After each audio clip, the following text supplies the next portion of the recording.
Então, a nossa ideia hoje é conversar sobre a caça-baleia na ilha de Santa Catarina, especialmente ali na Praia da Armação, que tem uma relação muito forte, muito próxima com a Ilha do Campeche, né?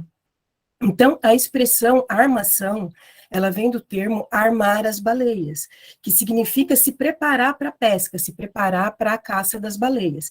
Com o tempo, essa expressão passou a designar todos os locais onde essa prática de caçar as baleias era feita. Então, a gente tem aqui a armação do Pântano do Sul, a armação de Garopaba, a armação de Imbituba, armação de Búzios. Então, ao longo da costa do litoral no Brasil inteiro, tem várias praias com esse nome de armação. Então, sempre que vocês ouvirem esse nome, vocês já podem relacionar. Aqui teve uma armação de baleia, aqui essa prática foi realizada em algum momento.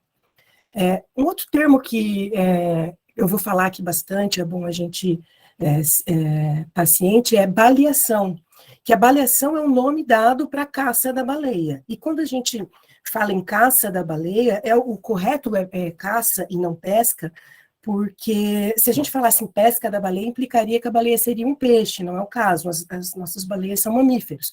Então, o adequado seria falar caça às baleias. Mas a gente vê, assim, que na bibliografia e nas referências que a gente tem, também o termo de pesca da baleia era usado, mas só o termo mais adequado seria isso. E da mesma maneira que a armação, outros termos relacionados à caça da baleia acabam designando lugares. Então, ali na Praia da Armação do Pântano do Sul, a gente tem do lado a Praia do Matadeiro, ou Praia do Matadouro, que também tem essa origem, porque quando o processo de caça acontecia, muitas vezes eles terminavam a caça ali naquela praia do lado, né, próxima à Praia da Armação. O Rio Sangradouro, provavelmente ele tem esse nome por causa como eles faziam os cortes ali na beira do rio, então provavelmente ele ficava com sangue, devia ter uma cor vermelha, então por isso que ele tem esse nome. E por que se caçava baleia? As baleias no século XVII, XVI, XVII, ela tinha uma importância estratégica para a coroa portuguesa, a coroa espanhola, na verdade, para o mundo inteiro. A gente sempre faz a relação, assim, de que a baleia era o petróleo daquela época. Por quê? Porque todas as cidades, Londres, Paris, Nova York, Rio de Janeiro, Florianópolis, eram iluminadas com óleo de baleia. Antes de se descobrir o petróleo e o querosene, de ser utilizado o querosene, as iluminações das cidades, os candeeiros, eram feitos com óleo de baleia. Então, por causa dessa importância estratégica, a coroa portuguesa, ela decretou que as baleias eram o peixe real.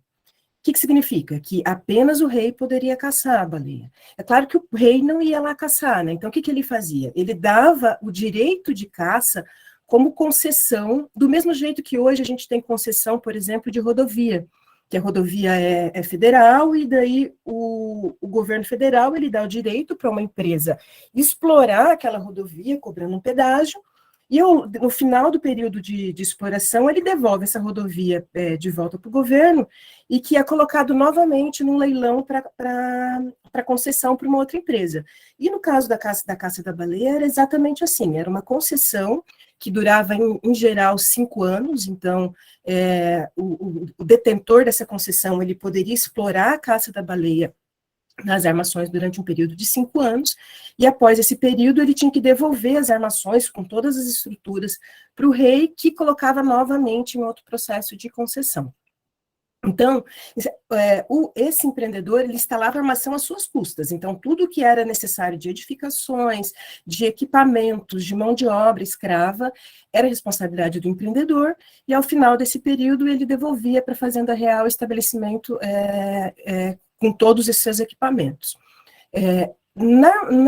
Aqui em Santa Catarina, teve um período muito importante de concessão, que eles chamam de período dos quintelas, que foram quase 30 anos que essa mesma família teve essa concessão, e foi o período que teve maior expansão do processo da caça, né? E isso começou aqui em Santa Catarina junto com a construção das fortalezas. Então, ao mesmo tempo em que estavam se instalando a capitania e estavam se instalando as fortalezas aqui no nosso estado, foram construídas as primeiras armações baleeiras. E ela é considerada a primeira indústria catarinense. Esse termo indústria, quando a gente fala da caça da baleia que aconteceu ali na Armação do Pântano do Sul, é muito importante para vocês entenderem assim, que era um processo industrial mesmo. Então, todas as armações elas eram implantadas do mesmo jeito que, por exemplo, hoje uma fábrica de carro ela é igual em quase todos os locais do mundo. Uma fábrica de carro na China, ela tem pouca divergência, pouca diferença de uma fábrica de carro aqui no Brasil, por exemplo.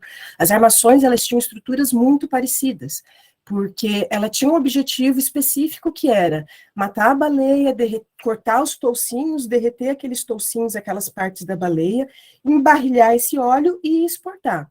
Então, o azeite de baleia que era produzido aqui nas nossas armações, ele abastecia Florianópolis e as cidades aqui do nosso estado, ia para o Rio de Janeiro, e o excedente, ele era encaminhado para Lisboa para iluminar as ruas de Lisboa também. Então, era bastante azeite de baleia que eram produzido aqui nas nossas armações. Eu não sei se está tendo delay, qualquer coisa, se eu estiver falando mais rápido do que vai passando os slides, vocês podem me dar um toque aqui. Tá tudo Então, certo, tá, Luana? Tá bem direitinho. Ótimo. Então, esse mapa aqui que eu estou trazendo para vocês é um mapa da área baleeira catarinense em 1746. Então, a gente tem demarcado ali diversas armações que foram construídas ao longo do nosso litoral. A armação do Pântano do Sul, ela está aqui demarcado como armação da Lagoinha, porque era o nome com qual ela era chamada, por causa da proximidade com a Lagoa do Peri. Então, a armação do Pântano do Sul, que é o nome atual dela hoje, ela era chamada de armação de Santana da Lagoinha, porque, de maneira geral, as armações elas recebiam um nome da santa padroeira da igreja que era instalada nessa armação. Então, como a capela da armação é a capela de Santana, então a nossa armação do Pântano do Sul ali era a armação de Santana ou armação da Lagoinha. A primeira armação que foi instalada, e era a maior armação que a gente teve aqui no estado, com as maiores senzalas do estado, foi a armação de Nossa Senhora da Piedade, ali no Governador Celso Ramos, que era também chamado de armação grande. Então, a armação da Piedade e a armação de Santana da Lagoinha eram as duas armações mais importantes no estado. Mas ao longo de todo o nosso litoral foram instaladas diversas armações, assim, porque a gente tinha frequência muito grande de baleias que vinham para cá para dar luz e amamentar os filhotes, e o nosso litoral cheio de encostas fechadinhas, que não era com águas muito profundas, ele era muito propício para a instalação dessas armações. Então, como eu falei para vocês, o principal produto, o motivo de existir de uma armação baleeira era obter o azeite ou óleo de baleia, que era usado principalmente para iluminação pública ou particular. Mais além do azeite ou óleo de baleia, outros produtos também eram oriundos da caça da baleia. As barbatanas eles usavam para fazer os guarda-chuvas, os espartilhos, e aquelas roupas todas estruturadas que usavam naquele período. O espermacete, que é um óleo que é tirado de dentro da cabeça da baleia, ele é um óleo especial, um pouco mais fino.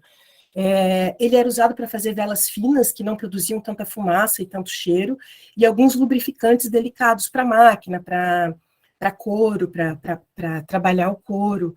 Era feito com espermacetes. Então, eles dizem que muito provavelmente a casa grande, a casa do detentor da concessão, as velas e os lampiões usavam o espermacete, que era um óleo um pouco mais refinado. E as borras e os azeites velhos, quer dizer, aquele refúgio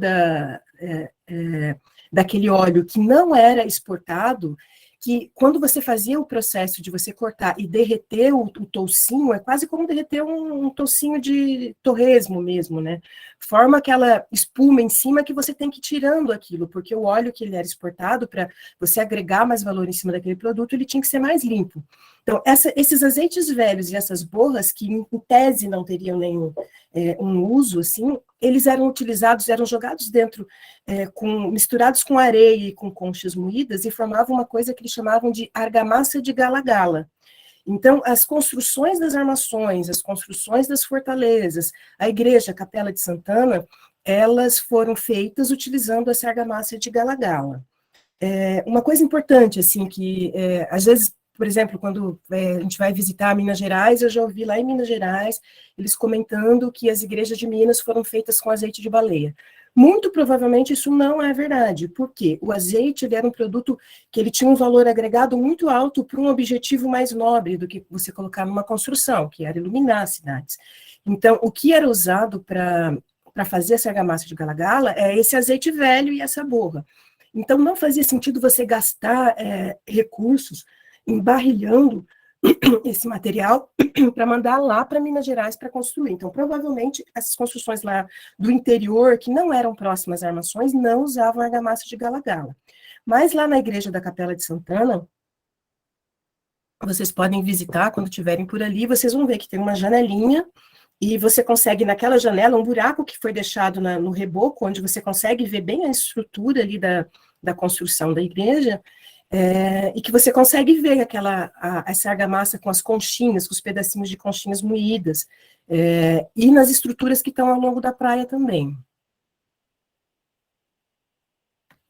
Então, como eram as armações, né? Como eu falei, as armações, elas eram uma estrutura fabril. Então, todas as armações aqui do nosso estado, elas tinham uma estrutura muito parecida, assim, uma da outra. Claro, se adaptava com questão da geografia do local, das estruturas que tinham no local, isso eram adaptados. Mas as estruturas presentes nas armações, elas eram todas iguais, assim, as edificações, porque tinham um objetivo final o mesmo, né?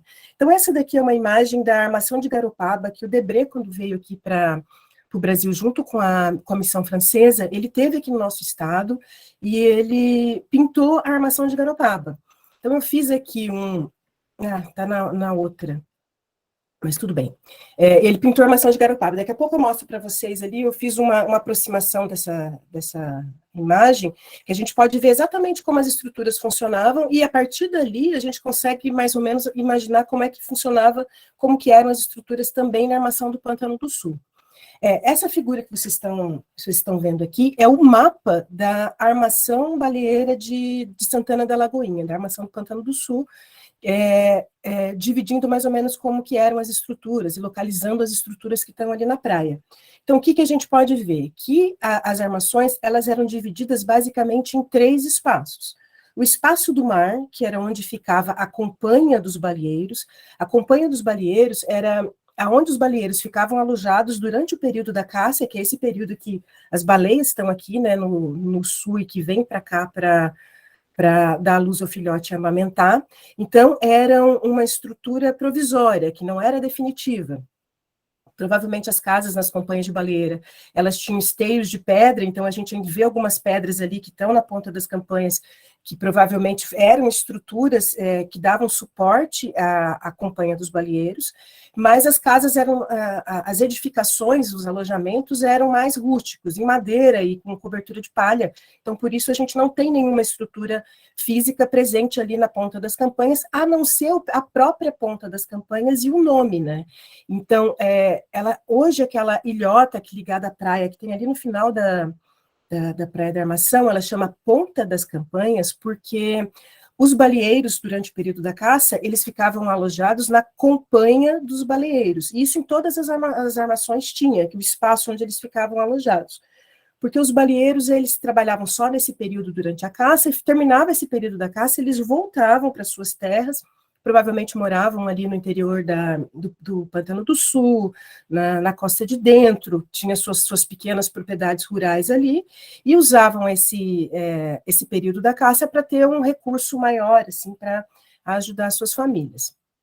O segundo espaço era o espaço da fábrica, que é onde estavam instaladas todas as estruturas necessárias para caça da baleia. A fábrica da armação é ali no centrinho, então a gente tem a igreja no centro, de um lado ficavam as estruturas sociais, ali onde é o Bells e a rua que dá acesso à igreja, ali onde vocês estão vendo o número 1 e o número 2 ali nesse mapinha. É o lado social, então ali tinha a casa grande, tinha um armazém, provavelmente botica e algumas oficinas, e do outro lado da igreja ficavam as senzalas, que as senzalas da armação do Pântano do Sul, que fica ali onde, toda aquela quadra ali onde tem aquela pousada Maré de Lua, do lado, quem está na igreja olhando para o mar, para o lado direito ali da igreja olhando para o mar. toda aquela quadra eram as senzalas da armação do Pantano do Sul. Eram as maiores senzalas do estado, para alojar os negros escravos que trabalhavam ali, e ao longo do ano inteiro eles lavoravam e faziam o trabalho de, quando não estavam derretendo o azeite, que era o período da caça, estavam construindo os barris, organizando os barcos, fazendo as cordas e se preparando para esse período de caça. E bem dentro da praia, praticamente hoje, né, atualmente, assim, na frente do mar, então quando você passa ali na praia da Armação do Pantano do Sul, você consegue ver alguns vestígios ainda, alguns pilares das estruturas, que ficavam o engenho de azeite e a casa de tanques, que são as principais estruturas de uma armação baleeira. Além disso, todo o entorno de uma armação era utilizado para fornecer a lenha, que era necessário para acender os fornos. Esses fornos que derretiam o azeite de baleia, eles funcionavam durante 24 horas por dia, e também era necessário você produzir a comida e a alimentação para esse contingente humano que estava ali dentro de uma armação baleeira.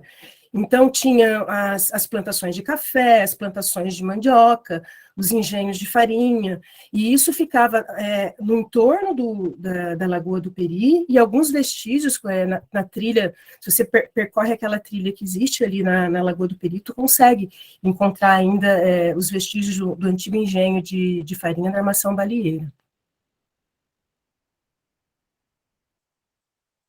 Então, quais eram as principais estruturas de uma armação baleeira? O principal era o engenho de azeite, que a Mira Ellis, que é a principal historiadora sobre as armações baleeiras aqui no Brasil, ela diz que a razão de existir de uma armação baleeira. O que era o engenho de azeite? Era uma edificação com construção de pedra e cal, coberto de telhas, erguida com pilares, que a gente, na Praia da Armação, a gente ainda tem algumas estruturas desses pilares ali, e com as paredes internas de pau a pique ou pedra e barro. Então, por isso que o que a gente tem de vestígio hoje são basicamente os pilares estruturais. As paredes internas e as outras estruturas ali da Armação do Pantano do Sul, elas não resistiram porque eram mais frágeis. E o engenho de azeite, ele era dividido em duas oficinas, uma oficina das fornalhas e outra oficina do açougue. Então, na oficina do açougue, era onde todo o toucinho, aqueles pedaços de baleia, que muitos deles, para vocês terem uma ideia, a largura de um toucinho de baleia passava de 1 metro, a espessura da camada de gordura que tinha numa baleia.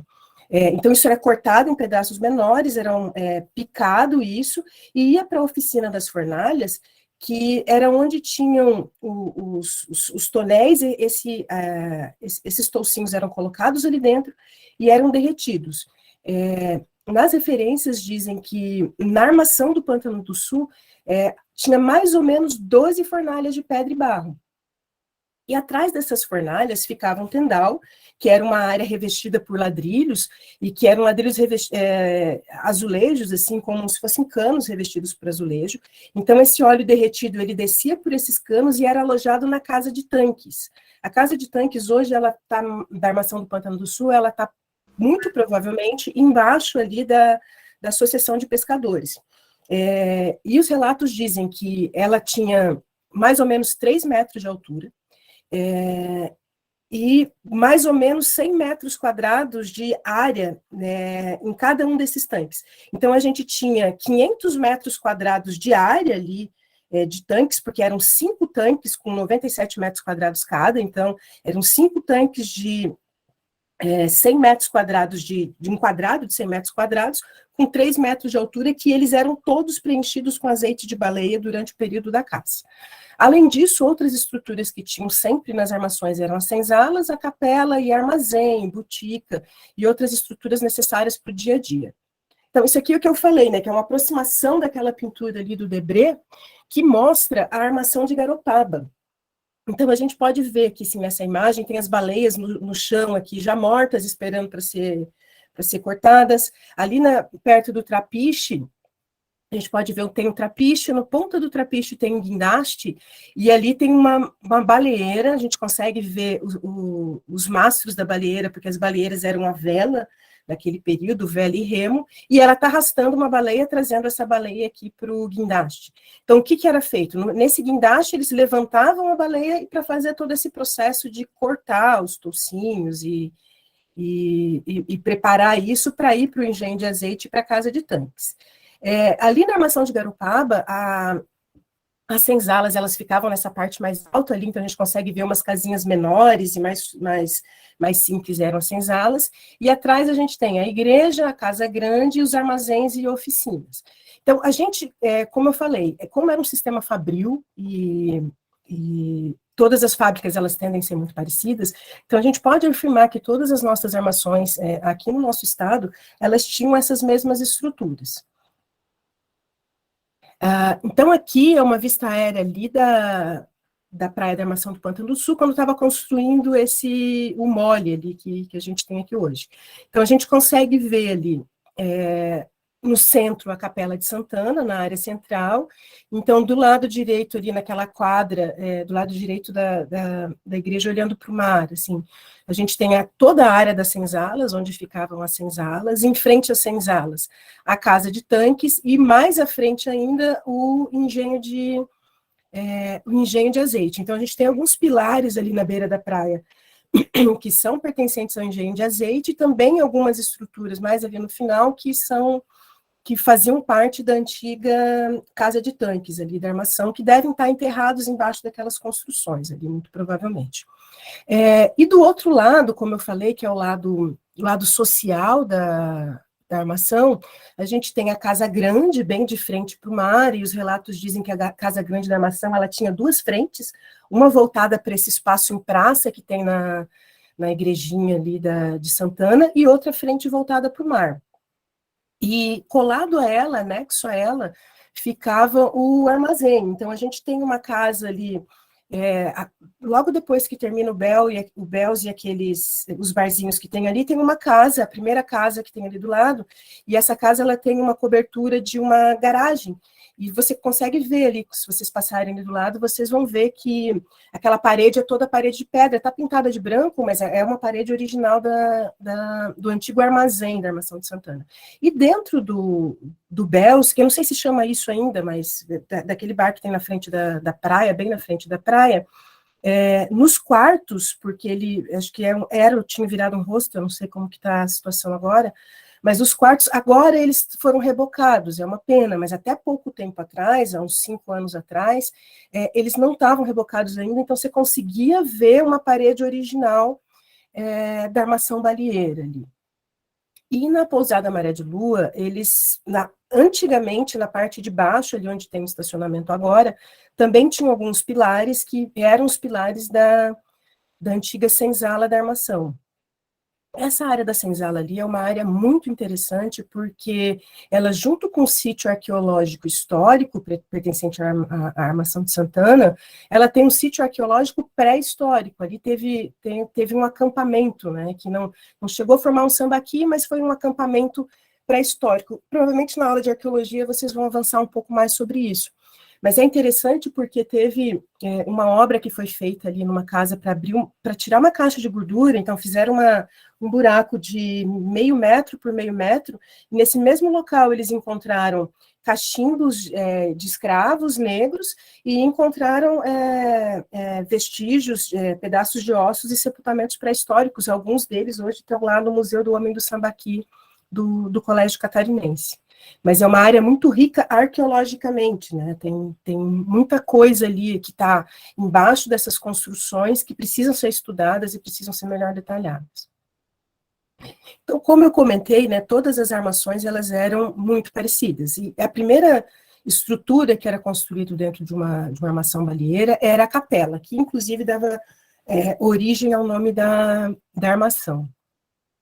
A primeira capela que a gente vê nessa imagem aqui é a Capela da Armação da Piedade. Uma coisa que a gente pode afirmar é que todas as capelas das armações eram muito similares, muito parecidas com a Armação da Piedade. Só que elas evoluíram ao longo do tempo e tiveram alguns anexos, e foram sendo modificadas. Então, a Capela da Armação de Santana, por exemplo, hoje, atualmente, ela só tem a parede dos fundos, uma parte da parede dos fundos e uma parte da parede frontal que são originais, porque foi construído tanto essa torre na frente quanto esses dois anexos laterais ali posteriormente.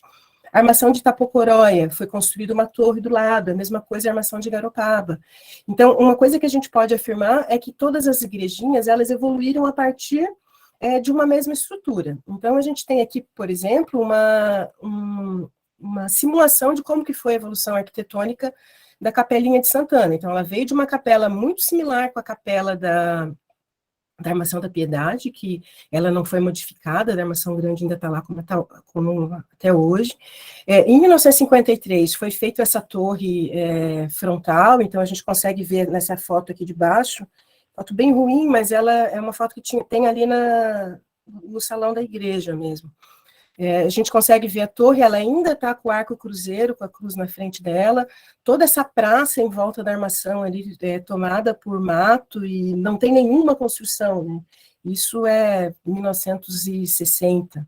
Então, a gente consegue ver, assim, que em pouco tempo, né, como a armação do Pantano do Sul, dessa foto aqui de 1960, e hoje, né, o quanto mudou e quanto cresceu aquilo ali, e ela foi, esse crescimento foi acontecendo, um crescimento sem controle ou desordenado, ou sem uma preocupação com a história da armação, com a história que é contada ali, e muito dessa história foi se perdendo. E, por último, teve essa intervenção em 1968, que foram feitos 2 anexos laterais ali. Então, as paredes laterais dela também foram suprimidas, foram derrubadas para fazer esses 2 anexos e aumentar a igreja.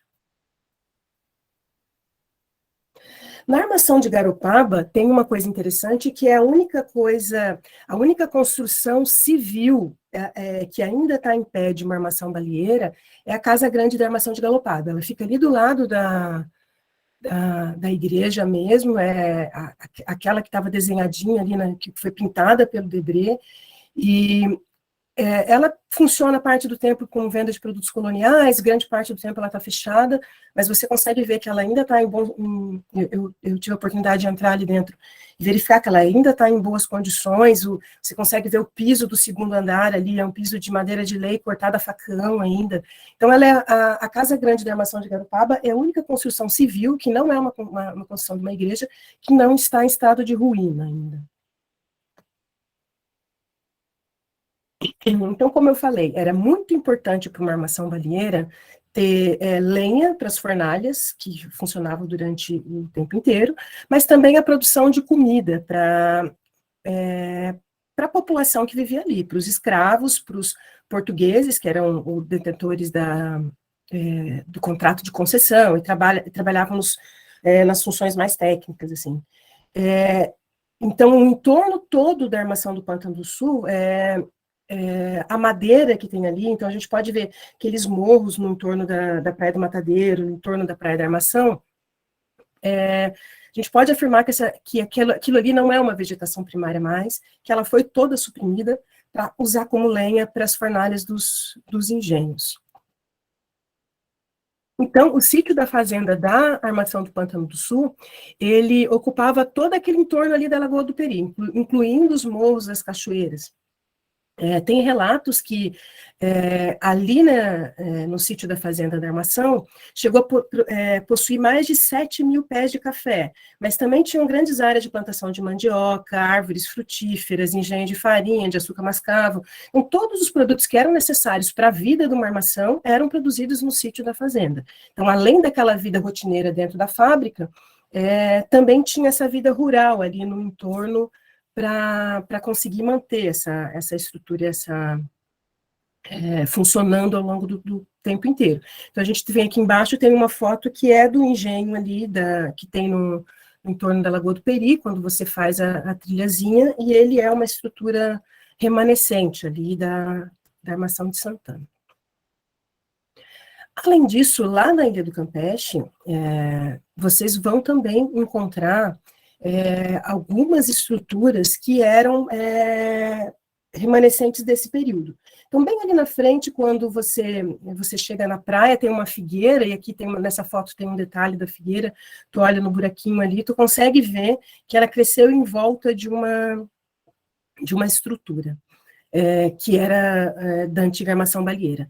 No livro da Miriam Ellis, e algumas outras bibliografias que foram publicadas sobre o assunto, tem algumas referências sobre o tanque de armazenamento de azeite, ali na Ilha do Campeche, como se ela funcionasse como uma armação complementar. Mas a gente avaliando assim, a gente consegue perceber que não faz muito sentido apenas os tanques de armazenamento estarem ali na Ilha do Campeche, porque para isso a baleia teria que ter sido morta na armação, derretida na armação e você levar para a Ilha do Campeche para armazenar. Então isso não fazia muito sentido. Então muito provavelmente a gente teria uma armação complementar, mas completa ali na Ilha do Campeche. Então a baleia também seria morta ali, picada e derretida de alguma maneira ali na ilha. Em alguns momentos em que não era possível levar ela para a praia da armação. Era o que justificaria ter essas estruturas de tanques ali. Mas, como eu falei, o que a bibliografia que a gente tem fala que faz referência aos tanques de armazenamento de azeite ali na Ilha do Campeche. Dizem que esses tanques tinham 3,5 metros de profundidade. Só que não foi feita uma pesquisa arqueológica, uma prospecção para a gente confirmar essas informações. Então, quem que eram essas pessoas que viviam ali nessa fábrica, nessa estrutura e trabalhavam ao longo do ano inteiro? A base dessa sociedade eram os negros que faziam o serviço braçal. E o serviço braçal era ao longo do ano inteiro. Então, durante o período da caça, tu tinha todo aquele trabalho de cortar a baleia, cortar os toucinhos, derreter isso, trazer a lenha para os fornos para ficar queimando, cuidar depois desse óleo que é derretido para ir para a casa de tanques e depois embarrilhar esse óleo para a expedição, construir os barris, construir as embarcações. Então, todo o serviço braçal, o trabalho pesado nas armações, eram feitos pelos negros escravizados ali nessa praia. Inclusive, o Fernando Henrique Cardoso, nosso ex-presidente, a dissertação de mestrado dele chama Negros em Florianópolis, e ele aponta que a presença do negro aqui na Ilha de Santa Catarina, ela é um pouco diferente de em outros locais, porque a única indústria que aconteceu aqui com pujança, né, a indústria mais importante foi a indústria baleeira. Então, os negros que viviam aqui, eles eram escravizados do período da armação baleeira, trabalhavam nas armações, ou eram trabalhadores de casa, assim, que era aqueles... eles chamam de negro de serviço, que daí trabalhava como sapateiro, esses trabalhos mais domésticos. Então, quando acabou a caça e quando teve a abolição da escravatura, esses negros, eles abandonaram as regiões das armações e vieram para os centros e se alojaram nos morros do centro de Florianópolis. Além disso, também fazia parte desse contingente humano das armações baleeiras os portugueses e descendentes, que eram trabalhadores assalariados e faziam os trabalhos de administração da armação, eram os comerciantes que trabalhavam ali nos armazéns e os mestres de alguma função específica. E os baleeiros, como eu comentei antes, a partir de 1746 até 1760 e poucos, os imigrantes açorianos e madeirenses começaram a chegar aqui na Ilha de Santa Catarina. Uma coisa que é interessante, assim, é que os açorianos que vieram para cá, eles não caçavam baleia ainda. A caça da baleia aqui que a gente está tratando, né, nas nossas armações baleeiras, ela é anterior ao período da caça da baleia que era praticado pelos açorianos nos Açores.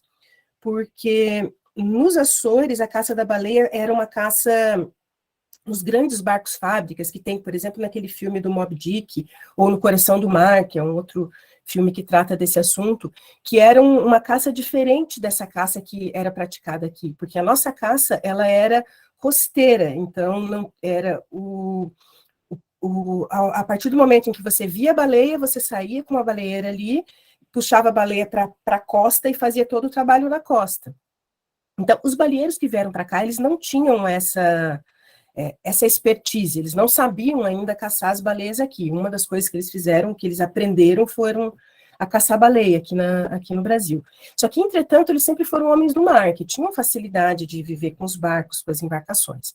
Então, esses imigrantes açorianos e madeirenses, eles passam a fazer parte desse contingente humano das armações durante o período da caça. Então, como eu comentei antes, eles ficavam alojados ali na ponta das campanhas, terminava o período da caça, eles voltavam para suas terras, e só que o trabalho na armação continuava. Então, quem terminava esse trabalho e quem dava continuidade a esse trabalho eram os negros escravizados. Então, como que era o processo de caça, né? Como que funcionava esse processo de caça e os trabalhos dentro de uma armação baleeira?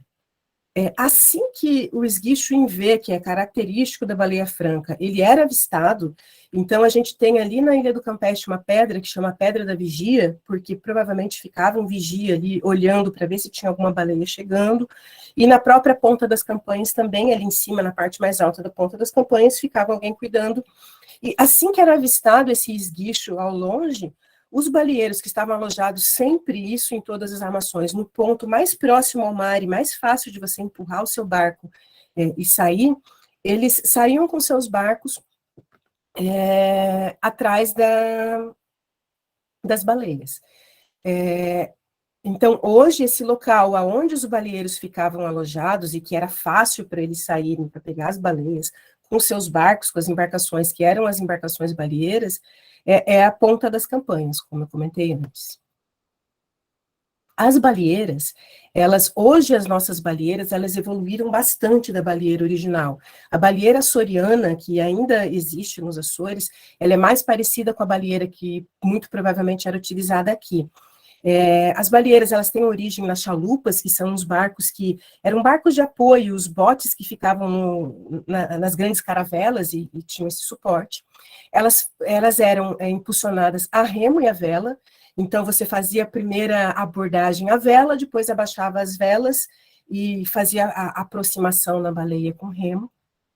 E hoje, o que aconteceu com a baleeira? Ela perdeu a vela, perdeu a estrutura de vela, e a gente pode ver que as baleeiras atuais, elas são mais gordas, são mais largas, porque ela não tinha mais esse objetivo o objetivo principal de uma baleeira era ser rápida, tinha que chegar logo próximo à baleia para você garantir essa perseguição, e ela era o barco principal utilizado, porque uma baleeira tu consegue manobrar para os dois lados, independente, ela não tem uma frente, uma proa e uma popa muito definida, então ela era um barco muito ágil de manobra, por isso que era usado esse barco.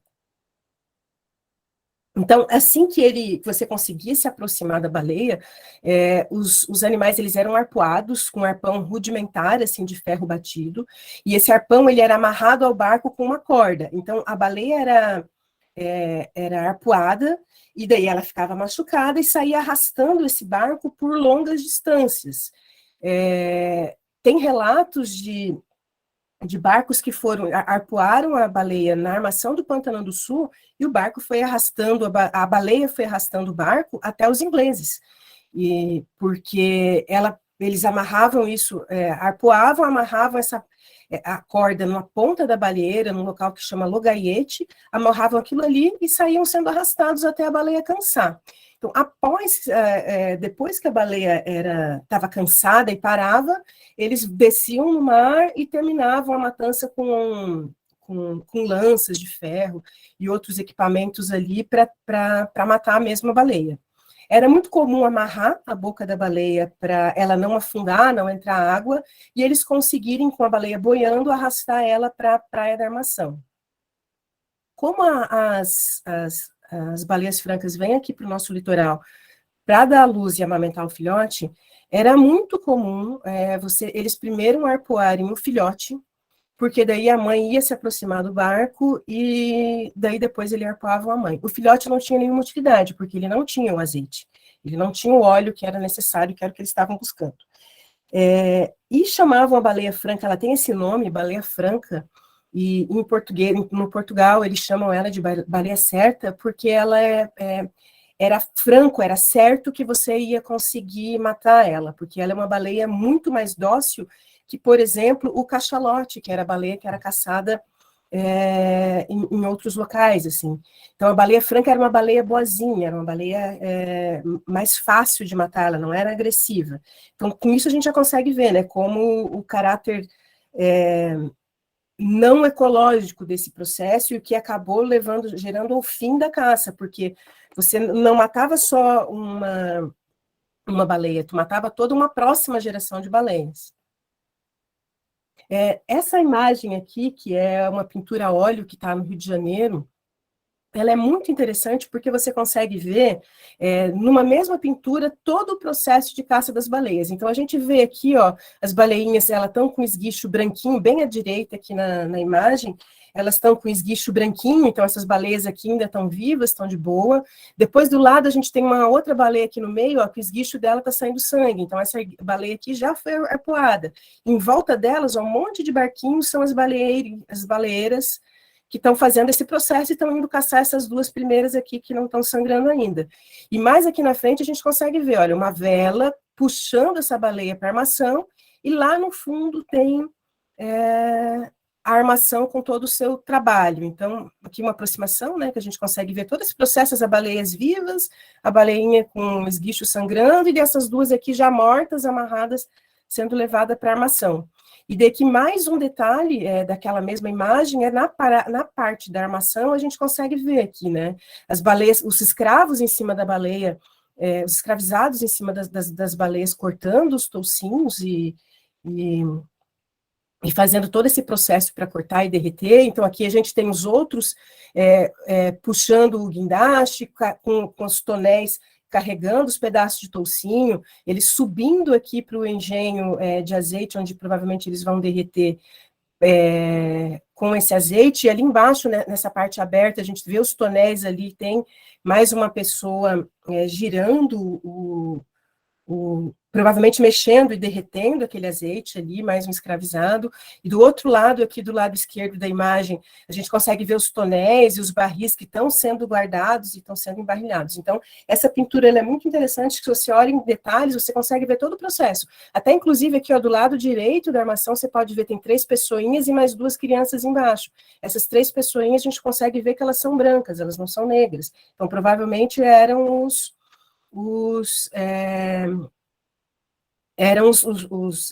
administradores, os portugueses, os detentores da concessão.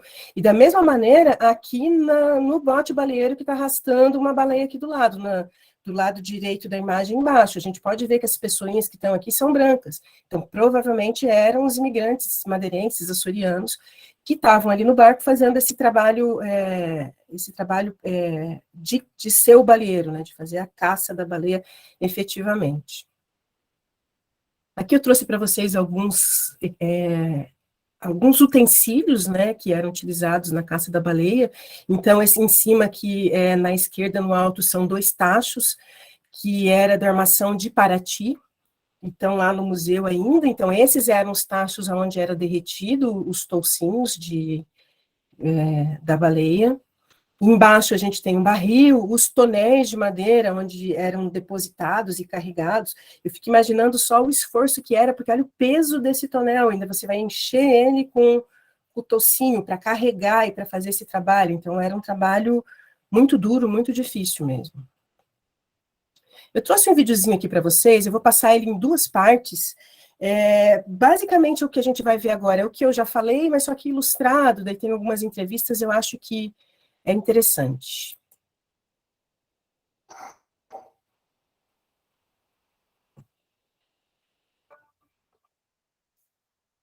Talvez assim, por acaso, confundindo com peixe grande encalhado, o homem da pré-história tenha descoberto a utilidade das baleias. Ao assar a carne do animal, talvez tenha percebido a espessa camada de gordura se transformando num óleo escuro e mal cheiroso, que ao queimar lentamente, podia iluminar durante toda a noite. Ao se acostumar com esse conforto, é normal que o homem não quisesse mais depender dos encates. Mesmo com embarcações e ferramentas rudimentares, mesmo tendo que enfrentar um animal com 500 vezes sem peso, no mar, o homem se arriscou a caçar baleias.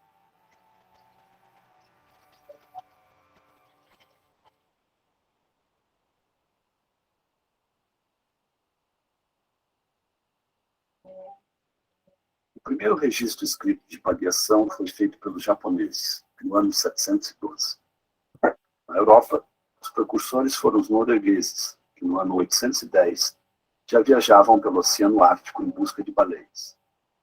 Eles ensinaram sua técnica aos flamengos, normandos e aos bascos, que seriam os maiores caçadores de baleia durante 400 anos. Moradores da beira do mar de Biscaia, os bascos eram favorecidos pela migração das baleias francas do norte. Caçaram tanto que no século XV houve a escassez dessa espécie.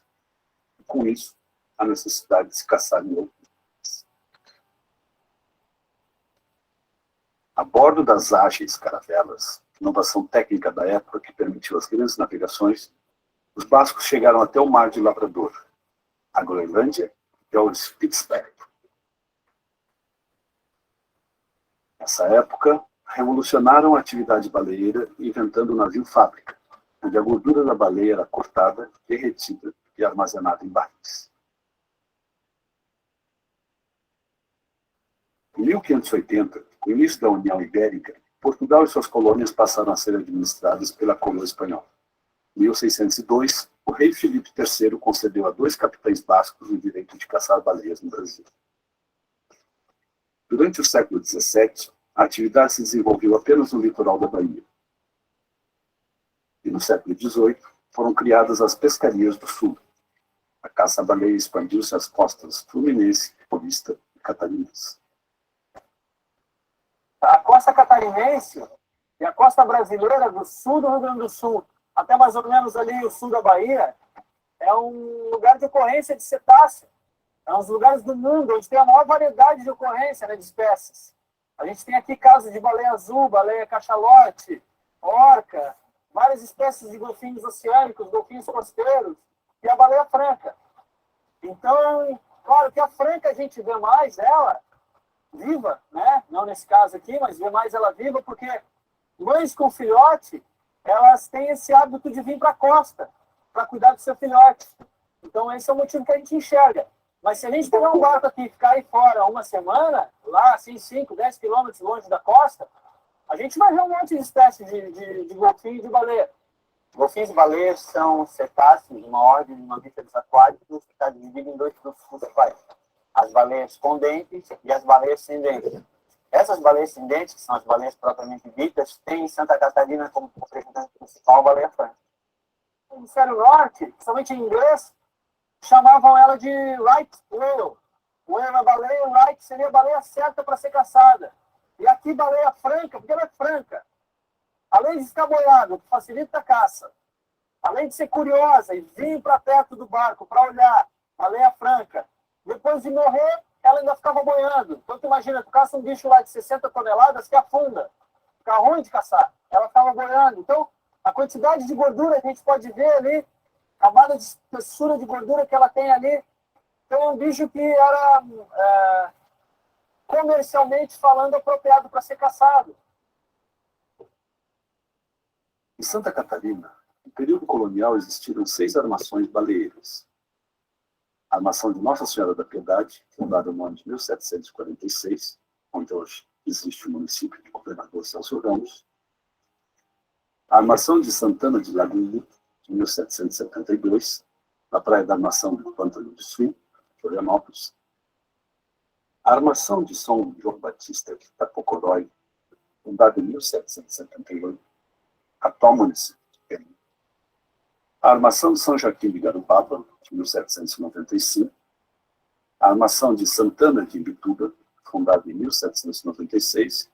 E a armação da Ilha da Graça, atual Ilha da Paz, no município de São Francisco do Sul, fundada em 1807. A armação vem de armar-se para a pesca da baleia. Vem justamente de se utilizar apetrechos para pescar. E a armação, ela era uma vila, justamente, onde eram pescadas baleias, né? Mas tinha outras atividades também. Atividades de subsistência, como a lavoura, o trabalho nos engenhos, que dava justamente, garantia a sobrevivência desses, principalmente os escravos que trabalhavam nas armações. E a importância das armações para a história de Santa Catarina é fundamental, porque elas vão estar instaladas muito próximas vilas de origem luso-açoriana. Mas apesar do litoral catarinense ter sido colonizado por açorianos, a atividade baleeira em Santa Catarina também é de origem basca, e não portuguesa. Eu não vejo qualquer relação entre o aparecimento da baleação aqui em Santa Catarina e a baleação açoriana, que é posterior e é de origem americana anglo-saxónica. O que eu penso, o que me parece óbvio e provável, é que com a vinda dos açorianos para Santa Catarina, em meados do século XVIII, obviamente que eles se tenham encaixado no processo do fenómeno baleeiro, a atividade baleeira, como ilhéus, como pescadores, como homens ligados ao mar e às atividades pescatórias e ainda por cima ligados a uma realidade de ilha, é bem provável que tenham abraçado essa atividade, alguns deles. A armação da Piedade, do governador Celso Ramos, foi a primeira, a maior e a mais importante de Santa Catarina. Foi construída na mesma época do Triângulo de Fogo, formado pelas fortalezas de Santa Cruz de Eratomirim, São José da Ponta Grossa e Santo Antônio de Ratones. Além do objetivo comercial, servia também para povoar e defender a região. Suas construções ocupavam toda a extensão da Praia da Armação.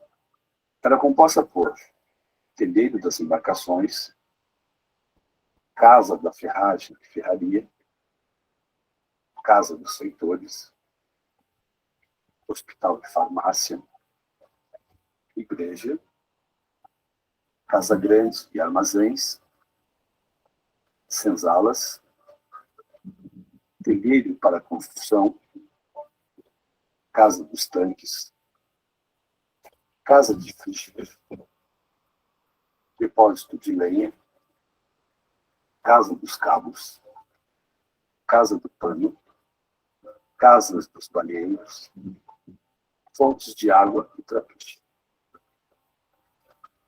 Para se ter uma ideia da grandiosidade dessa estrutura, os 13 tanques de armazenamento da Armação da Piedade tinham capacidade para mais de 6 milhões de litros de óleo.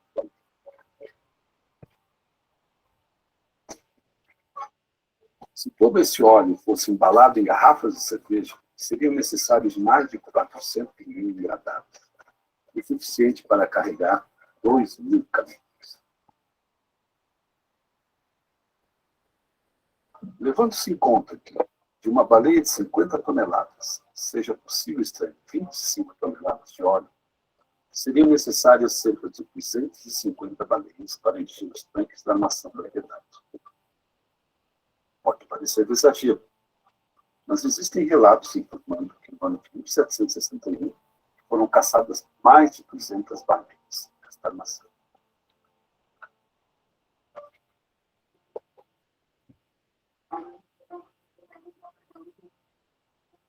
Durante muito tempo, caçar baleias foi uma atividade extremamente arriscada. A bordo das baleias, embarcações desenvolvidas especialmente para esse fim, os caçadores remavam ao encontro do boi do mar. Apenas com pequenos arpões, deviam se aproximar ao máximo do robusto animal para não desperdiçar as arremetidas. Arpões fincados eram arrastados mar adentro até o oponente desistir de lutar pela vida. Tamanho esforço rendia milhares de litros de recompensa.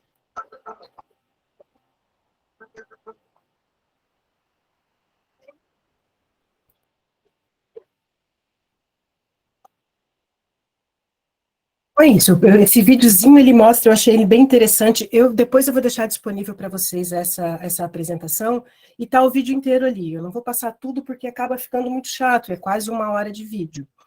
Mas ele é interessante porque tem aquela filmagem, né, que mostra ali uma baleia sendo caçada e o barco sendo arrastado. E esses dados dos números que eles colocaram ali das armações baleias, que só a armação grande caçava 250 baleias por ano. Tem relatos que todas as armações juntas, aqui de Santa Catarina, elas chegavam a capturar uma média de 500 baleias a cada ano.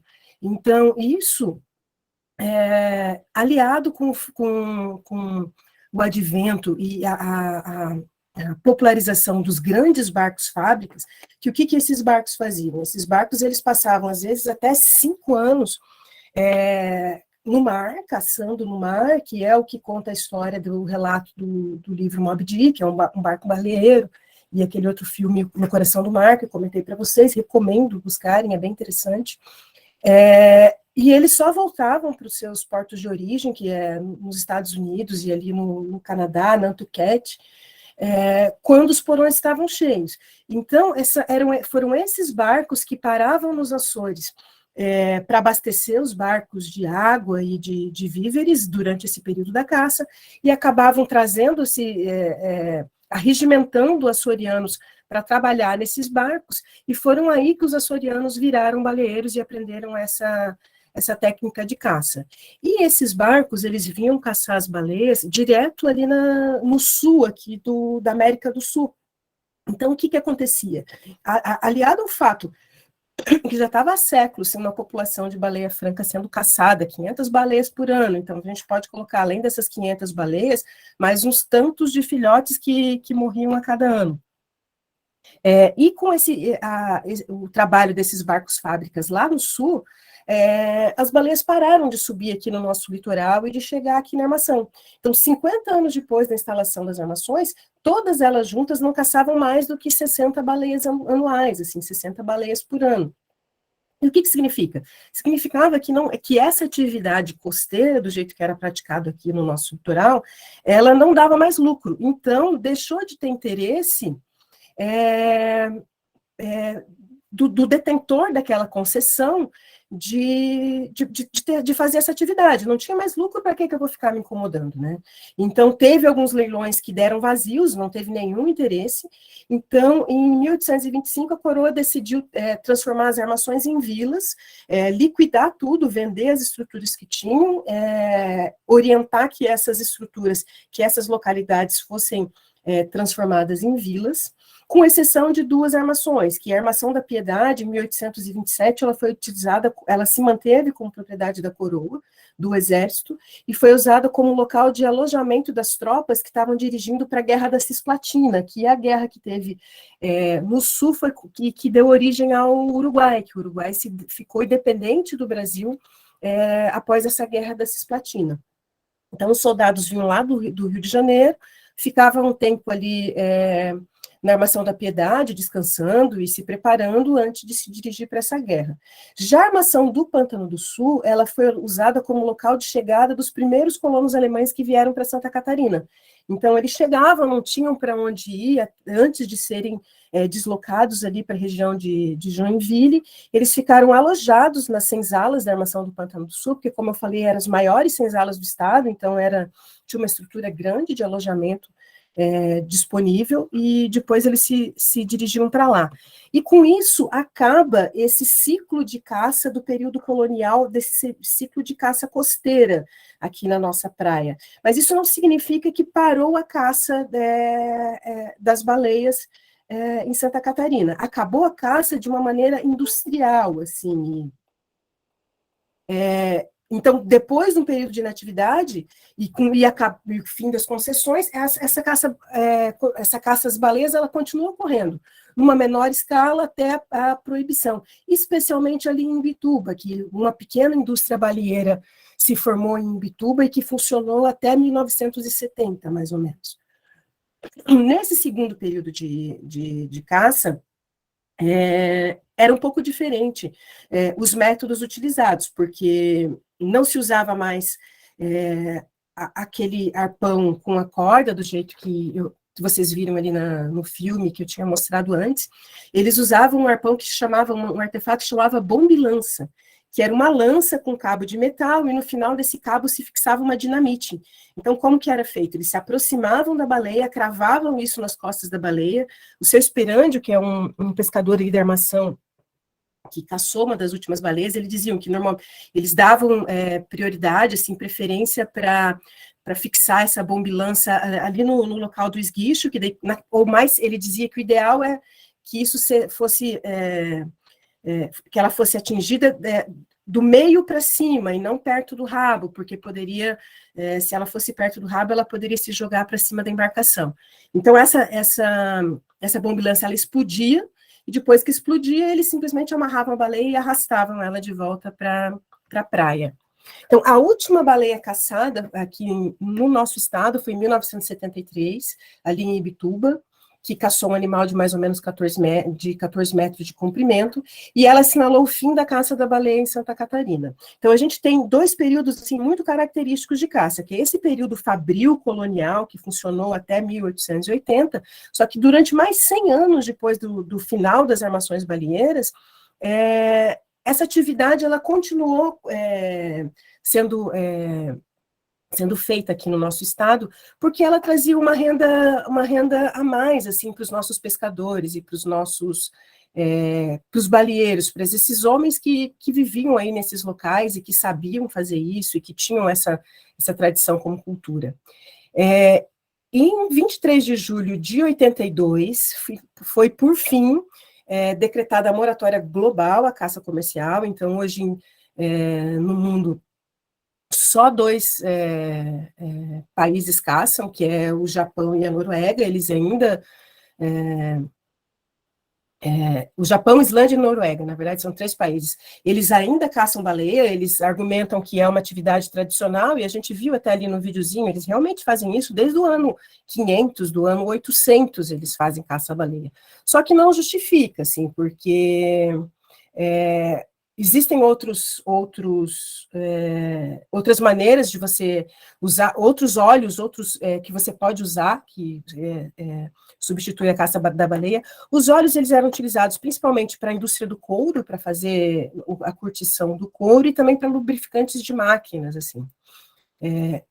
Infelizmente, eles ainda se mantêm. Eu vou passar mais um pedacinho desse vídeo, e daí depois, no final, a gente pode... E aí ele engole para se alimentar. A barbatana é uma estrutura que fica na posição dos dentes. Muitos objetos que hoje são fabricados a partir de plástico, metal, madeira, eram feitos de barbatana até o início do século XX. A barba de baleia, também era chamada. Gente, eu vou passar porque... Desculpa. Ai, meu Deus.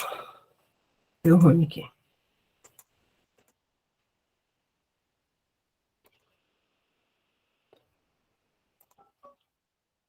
Em 1777, o Brasil exportou 25,874.640 réis em barbatanas, equivalente a cerca de 500 mil reais. E apenas 870 mil reais em óleo de baleia, aproximadamente 16.800 reais.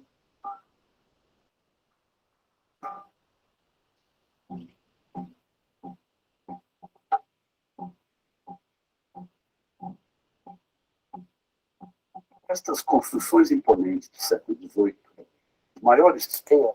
Não, gente, desculpa aqui que é... Das armações coloniais, restaram apenas as capelas e algumas ruínas. Meio século após a fundação da primeira armação catarinense, a atividade baleeira já entrava em decadência. Devido à escassez de baleias, a má administração e a concorrência de navios franceses, ingleses e norte-americanos no Atlântico Sul.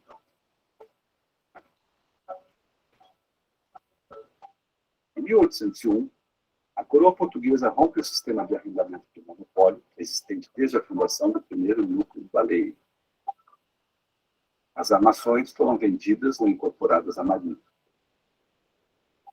No final do século XIX, já estavam arruinadas ou desmoronando. Mas este não foi o fim da caça-baleia em Santa Catarina. No século XX, existiu a chamada indústria da caça-baleia.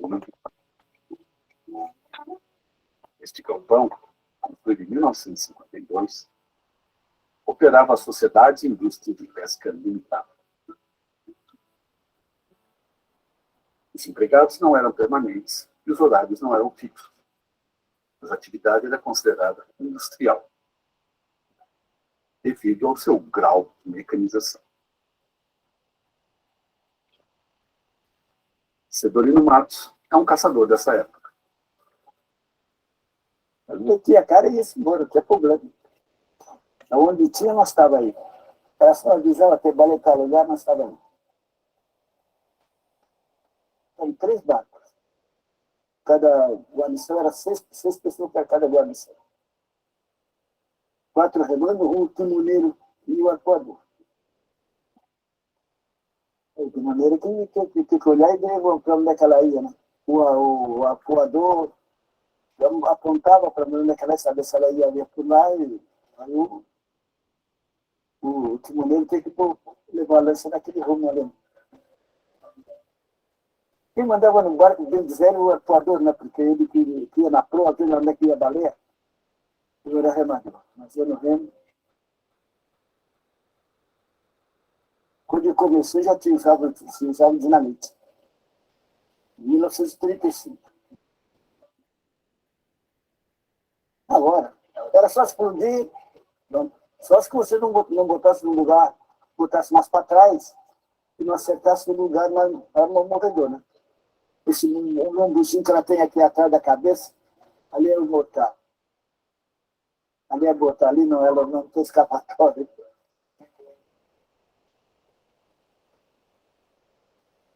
Esse equipamento, chamado autoclave, servia para derreter a gordura da baleia.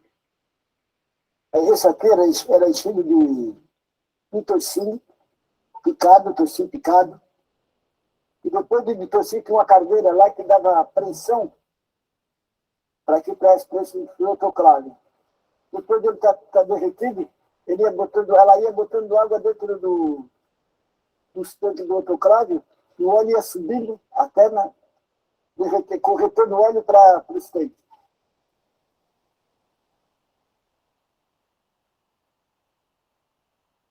Eram caçadas, em média, 5 baleias por ano. Mas a variação era grande. Em 1957, foram capturadas 12. No ano seguinte, apenas 2. O barracão da baleia era uma central de processamento. Aqui também eram beneficiados animais caçados em outras praias catarinenses, como a armação do Pântano do Sul, de Florianópolis.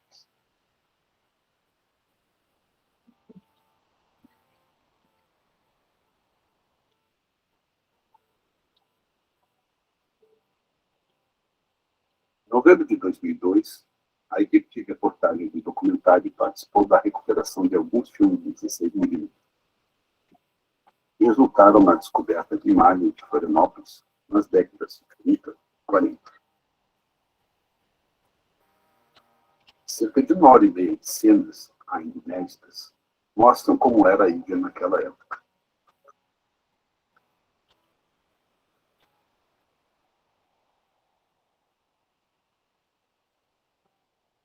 No meio de tantos registros, há uma caça-baleia realizada na Praia da Armação, no ano de 1931.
A Armação do Pântano do Sul é uma das praias catarinenses ainda muito ligadas à história da avaliação. O próprio nome do bairro é uma herança dessa atividade. As baleiras, antigamente usadas na caça, hoje servem à pesca e a passeios turísticos.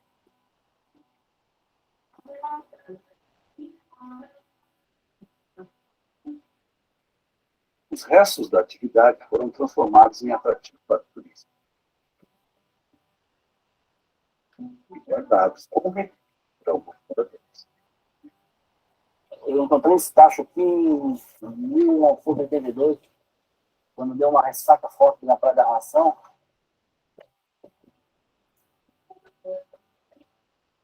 Até hoje não está com ninguém. Vai ficar até a hora que alguém aparecer e queira cuidar melhor. Talvez esse tacho tenha sido usado para derreter a banha de uma baleia caçada por Serafim Arsênio, patrão de baleia. Eu não era o dono. Eu ganhava para ir junto com ele. Como eu conhecia mais um pouco, então ele me dava a baleia para levar. Com mais de 5 anos.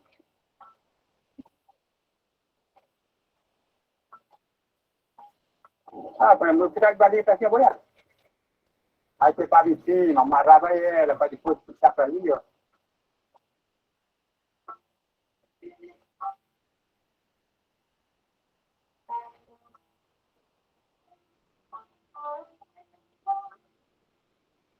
Ela fica ali que era o ponto dele, ali, ó. Era mais fundo, aí chegava lá encostado, pronto. Já você para cima e cortava o coitinho, ia carregando por cima e assim ia para ali.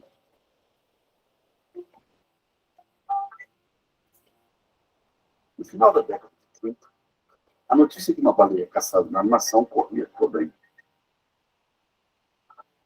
Gente, Dentro do Ponte Sul, dentro do Ribeirão, dentro do Moraceira, dentro da cidade, tudo naquela parra aí, uma pesca, era coisa melhor. mas no século XX já se usava-se montão de óleo nas construções e havia lâmpadas elétricas para substituir os aviões e combos. O que ainda se produzia óleo? Por causa da economia que fazia em casa, né? A metade era uma luz, e a outra era com boca daquela, e ficava assim, você não gastava tanto. Mas o principal motivo para se produzir óleo de baleia em Santa Catarina, no século XX, era a utilidade desse produto para um tradicional ramo da economia brasileira, a indústria de couro. Em filmes, o óleo de baleia era utilizado para amaciar o couro. Hoje em dia, outros produtos cumprem essa função.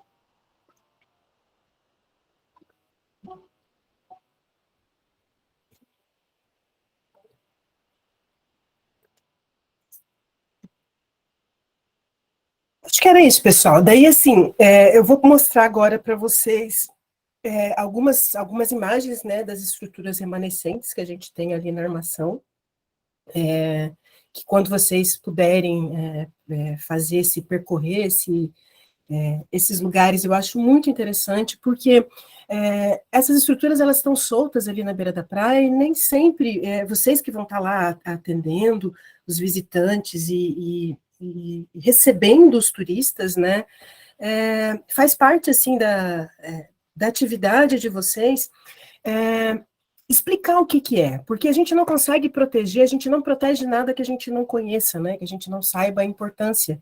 Então, é muito comum, às vezes, tu ver ali essas estruturas que estão ao longo da praia, com cheio de cadeira, guarda-sol e canga colocada em cima, e essas pessoas, elas não têm o conhecimento, a sensibilidade de saber a importância desse local, né? Então, como eu falei, a primeira estrutura mais importante da armação baleeira, o testemunho mais importante da armação baleeira na Praia da Armação é a a Capela de Santana em São Joaquim, que foi construída em 1772.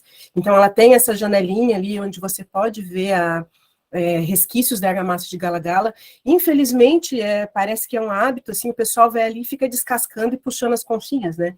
Então, quando a gente observa essa janela, a gente consegue ver que entre os tijolos e entre as pedras, já está tudo corroído, porque provavelmente alguém tentou tirar, ou não tinha que fazer, e ficou colocado assim.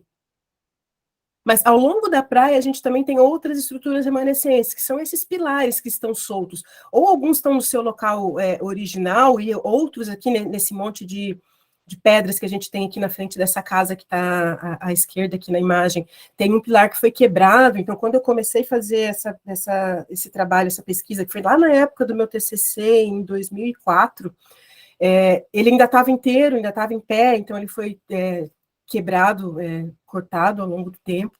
Então, esses são os pilares que eu falo, né, que eles ainda estão ali. Então, quando você passeia, você vai lá pegar o barco, você passa por eles, né? Então, a gente sempre passa por essa história, a gente caminha pelo meio dessa história ali na Praia da Armação. Essa estrutura aqui é um daqueles 3 pilares, na verdade, é o mais baixo aqui desses 4 pilares que estão nessa primeira imagem, é a que eu mais gosto, é a que eu acho mais interessante. Por quê? Porque foi utilizada uma pedra que tinha uma oficina lítica ali, para fazer o pilar do engenho de azeite. Como eu comentei antes, a Armação do Pantano do Sul, ela tem vários vestígios pré-históricos ali, ocupações imemoriáveis, assim.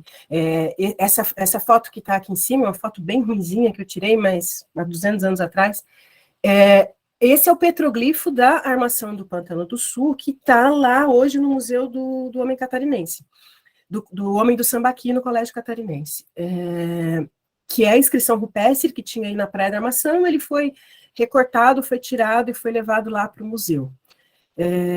E além de ele perde o seu contexto quando ele está afastado do seu local de origem, mas tinha uma justificativa que estaria protegendo aquilo. Foi o Padre Hor que fez toda a prospecção na Praia da Armação e daí fez essa coleta.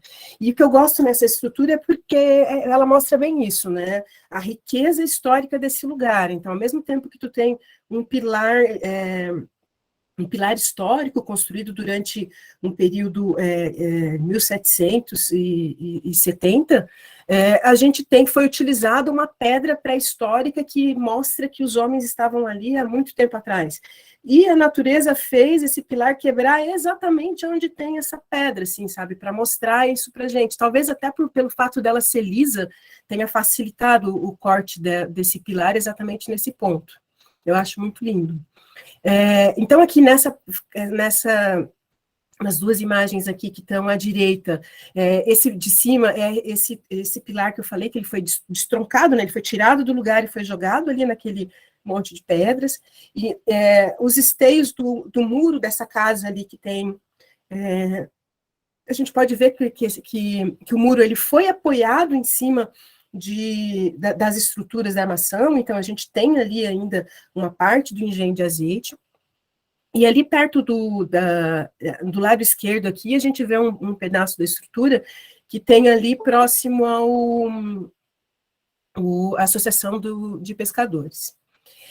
Essas 2 estruturas aqui, elas não existem mais, infelizmente, elas são lá da pousada Maré de Lua, que são restos, vestígios da antiga senzala. Hoje isso aí foi tudo demolido para construir um estacionamento ali, já faz algum tempo. E essas 2 aqui é o que eu comentei. Do lado esquerdo, ali dentro do Bells, hoje é um quarto, isso daqui, essa parede está rebocada, ainda existe essa parede, ela ainda está lá, só que você não consegue visualizar, tu não consegue mais ver isso, tem reboco, pintura, como se fosse uma parede normal. E essa aqui de baixo é da parte do armazém, que é essa casa que eu falei, que é a primeira casa ali, logo depois daqueles barzinhos, é um telhado, né, uma cobertura de uma garagem. Ela está pintada, mas não está rebocada, então você consegue ver as estruturas ali ainda. Então, eu acho que era isso, assim, eu não sei se vocês têm mais alguma dúvida, mas eu estou à disposição para a gente conversar, assim, para a gente ir discutir o que for necessário. Eu vou disponibilizar a apresentação com aquele videozinho, eu acho que ele é muito legal, eu quis trazer ele bem para vocês verem a aquela cena da caça ali na armação. Mas o vídeo ele tem quase 1 hora, eu acho bem interessante vocês assistirem. É quase tudo que eu falei aqui, ele vai se repetir ali, mas eu acho um bom relato. Tem um relato da Fabiana Comerlato, que na verdade a Fabiana foi a primeira professora dessa disciplina aí no curso, e depois que ela saiu é que eu assumi, assim. E quando vocês puderem visitar lá as ruínas, é interessante para vocês também. A gente vai com certeza levar o pessoal ali, bem na frente ali do restaurante Adriana, né? E o pessoal realmente estava pedindo aqui no chat o link desse vídeo, que é um vídeo muito legal, né? E todo mundo elogiando muito a tua aula, Luana. Que bom. É uma aula muito legal, né? Esse vídeo ele é muito interessante, porque eu sabia da existência dele, eu já sabia que tinha sido feito, mas eu não tinha tido acesso ainda. Agora ele está disponível no YouTube. E uma coisa que é bem interessante ali que eles colocam, que o professor Sérgio Napp, que é o professor de arquitetura aqui da UFSC, ele pega, foi quando teve uma baleia que foi morta, encalhada lá na Barra da Lagoa, ali, Moçambique. Ela foi encalhada no Moçambique. E o que eles fizeram? Eles tiraram um pedaço do óleo de baleia, derreteram aquilo ali e fizeram vários testes na argamassa para ver se ela tinha alguma função.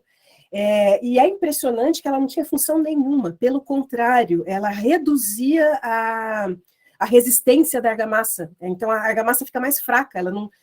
A única coisa que o Napp ele colocou ali que fazia sentido tu colocar o azeite de baleia é que ela tem uma função hidrofugante, ela afasta a água. Então, talvez isso seja bom, porque as armações elas estavam praticamente dentro da água ali, né? Mas ela não tem função estrutural dentro de uma argamassa, pelo contrário, ela dificulta. Então, toda essa parte aí eu cortei, eu não coloquei aqui, mas eu acho interessante vocês verem, porque é uma curiosidade, assim, eu acho bacana. Constance levantou a mão. Estou vendo aqui. Sim, obrigada, Luana, pela aula. Eu perdi a data, o ano que foi proibida a caça às baleias ali. Foi 1982, só que foi a lei, né, de 82, só que o ano que ele dava um prazo ali para as pessoas se adaptarem, então ela entrou em vigência em 1986. Para vocês terem uma noção, nos Açores, eu tive nos Açores logo na época do meu TCC, em 2005, para conversar com o pessoal lá do Museu dos Baleeiros e entender um pouco isso, né? Na verdade, a minha ideia era entender qual que é a relação da caça da baleia aqui do Brasil, aqui no coisa, com os Açores, que é isso que o diretor ali, o Dr. Marcos, ele coloca, que não tem relação, porque nos Açores ela começou depois, mas nos Açores eles caçaram baleia até 1986, então, por isso que eu falo que a baleeira deles não evoluiu como a nossa evoluiu, a baleeira deles é igual à baleeira que era utilizada ali no processo, e eles só pararam de caçar baleia porque entraram na União Europeia, teve a União Europeia e teve essa moratória, e daí era obrigatório, né? Para você entrar na União Europeia, você vai ter que seguir, não vai poder mais caçar baleia ainda. Eles eram todos revoltados ali na Ilha do Pico, porque é uma ilha que vive e viveu até 1980 e poucos, baseado na caça da baleia. Eles sempre fizeram isso, então eles se consideram baleeiros, né? Até hoje. Então, a armação baleeira de lá, hoje ela virou um museu do homem da avaliação, tem muitas estruturas ali. Acho que era isso. Mais alguma coisa? Tem mais alguém? Tem alguma pergunta? Paulo da Costa? Oi, Luana, tudo bem? Oi. Prazer conhecer você, adorei a sua apresentação. Obrigada, Paulo, prazer também.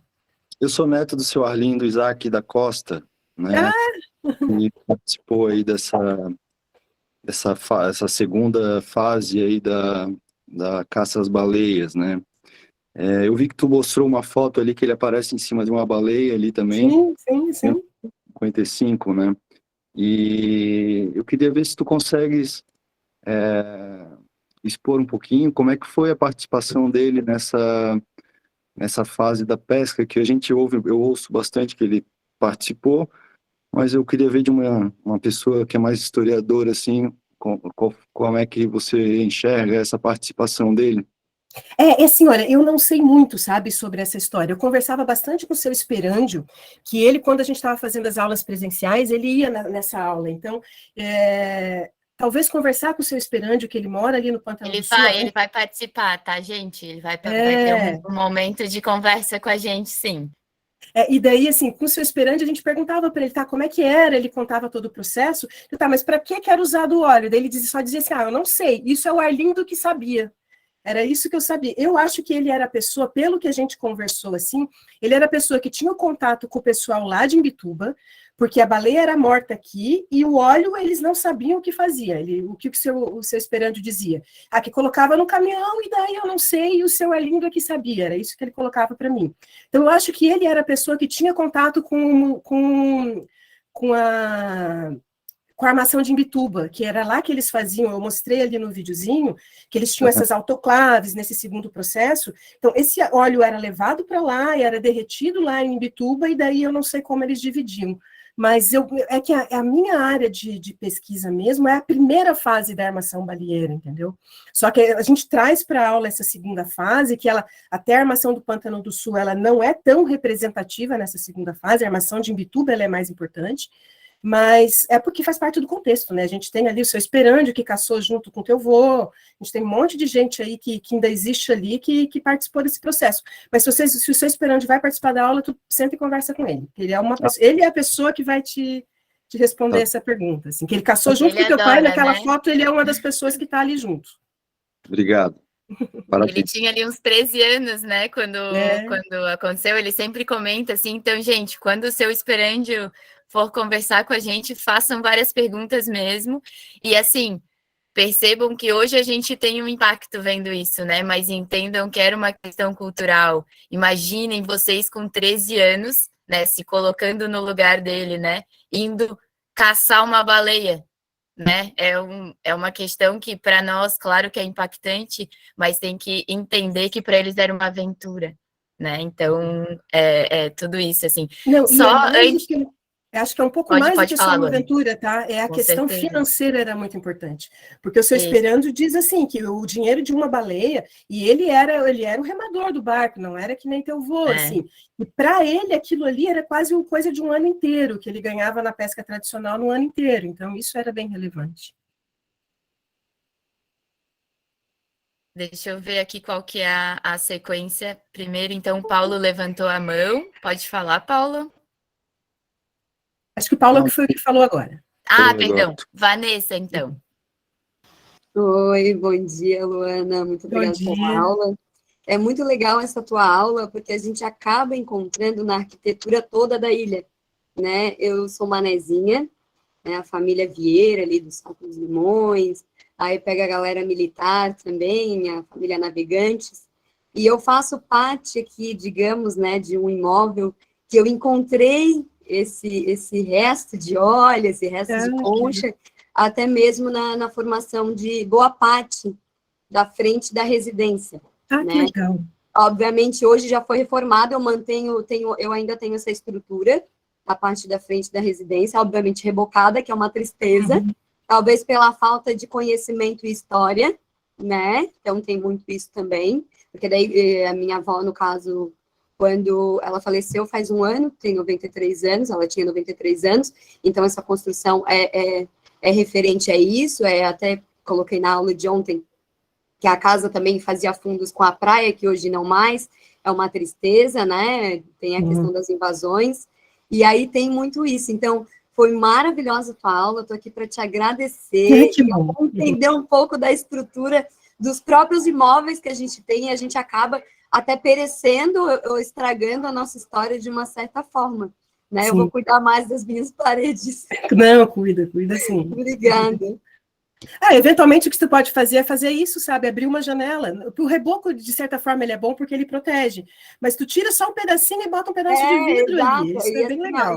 E os tijolos, né, maciços, eles são até atravessados. Eu tenho fotos delas. Enfim, muito legal, muito legal. Muito obrigada mesmo. Que bom. Luana, temos uma questão bem interessante, a Jaqueline botou ali no chat, que é em relação à planta baleeira, né? E ela está perguntando a relação A planta A erva baleeira. Ah, pois é, não sei, acho que não tem. Não sei. Pelo que a gente sabe, assim, né, a erva baleeira, ela tem esse nome porque ela era usada, ela é uma planta que tem um grau muito grande ela é um anti-inflamatório, né? Então, quando os caçadores de baleia, eles puxavam, né, vocês viram ali que tem utilização das cordas, então eles se machucavam muito nessa função, eles esfregavam a erva, né, maceravam e esfregavam nas mãos para ela, é uma fonte curativa mesmo, né? Que legal, não sabia disso. A gente conversou com algumas pessoas, assim, principalmente lá no Tabuleiro, na Pinheira, o pessoal ali de Imbituba, e eles nos passaram também que tem relação com essa parte da caça também, por isso que é a erva baleeira. Se você pensar, na verdade, em todos os nomes, nessa questão dos nomes é uma coisa muito interessante. Se você começa a buscar a origem do nome, tu vai encontrar alguma coisa. É bacana isso, é legal de saber. Na verdade, toda essa história da armação, essa história da ocupação, se tu pegar cada pedacinho dessa história e se aprofundar, cara, dá várias dissertações de mestrado aí, de cada área poderia estudar uma coisa específica, assim, né? Tem muita coisa, né? Gente, vamos passar para aquele momentinho para a gente tirar uma fotinho com a Luana? É o Quinor das Restingas, é isso mesmo, a gente, além de tudo isso, ainda tem essa possibilidade de ser um temperinho, né? Um chazinho lá na ilha, quando o pessoal tá com dor de cabeça, tem uma baleira bem do lado da nossa casinha. Isso aí, gente, vamos abrindo as câmeras, tirar uma fotinho, sorrisão. O gatinho ali não quer participar da foto.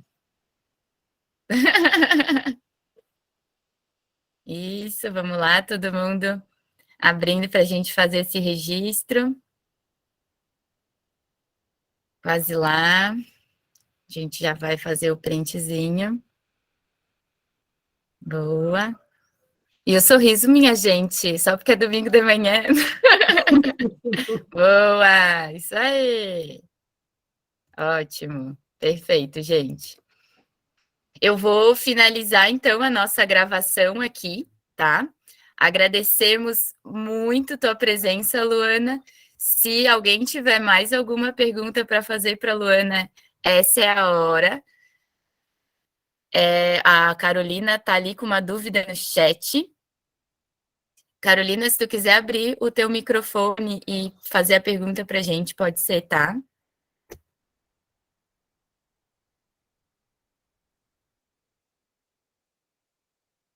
Ela está com uma dúvida fora do assunto. Então, a gente já vai seguir, tá? Luana, agora a gente vai ter, daqui a pouquinho, uma aula com a Polícia Militar Ambiental. Se tu quiseres seguir com a gente, fique à vontade. Mas eu agradeço demais a tua presença. Obrigada pelo esforço de estar aqui com a gente. E, com certeza, vamos seguir aí, né? Sempre em contato. Tua aula é sempre muito, muito boa mesmo. A gente, com certeza, vai dar uma volta com essa turma, né, ali, para mostrar esses espaços, que é um espaço muito interessante, é muito importante, né? A história do nosso bairro, que a gente tem que cuidar com muito carinho. E, realmente, aquele pilar que tem a oficina lítica ali no meio é uma mescla de história e pré-história num só conjunto, né?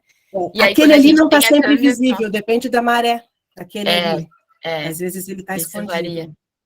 Então, mas pessoal então tá, te elogiando bastante aqui nos chats. Com certeza, olha, aula muito boa. Muito obrigada para todo mundo. Vocês têm o meu e-mail ali, tem o meu WhatsApp, se alguém tiver alguma dúvida e eu souber, né? Eu estou à disposição. Eu vou mandar o link ali do videozinho do YouTube para vocês assistirem e eu estou à disposição, Perfeito. Gente. Pode me entrar em contato que a gente conversa. Tá bom? Perfeito, boa aula para vocês aí. E qualquer coisa. Muito obrigada. Nada, bom tchau. Domingo. Até Bom mais. domingo para todo mundo. Aproveitem. Tchau. Tchau, tchau. Bom, gente, a gente vai aguardar um pouquinho o sargento Capanema entrar, tá? Então, a gente tem aí uns 15 minutinhos de intervalo, se quiserem tomar uma aguinha, né, pegar um cafezinho, a gente tem esse tempinho, tá? e a gente já retorna aí às 11 horas com a aula do sargento da Polícia Ambiental. É uma aula muito importante, que a gente vai conversar sobre vários assuntos. Quem tinha uma pergunta, se quiser fazer agora, eu estou por aqui, vou seguir por aqui, tá? Quem que era? Perdão aqui, gente, dei uma perdidinha. Era sobre outro assunto, né? A Ana Carolina, se você quiser abrir o seu microfone.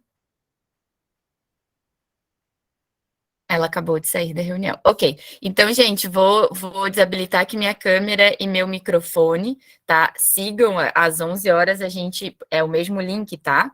Então, caso quem quiser pode seguir na sala, eu só vou desabilitar aqui o microfone e a câmera, e aí às 11 a gente começa tudo de novo.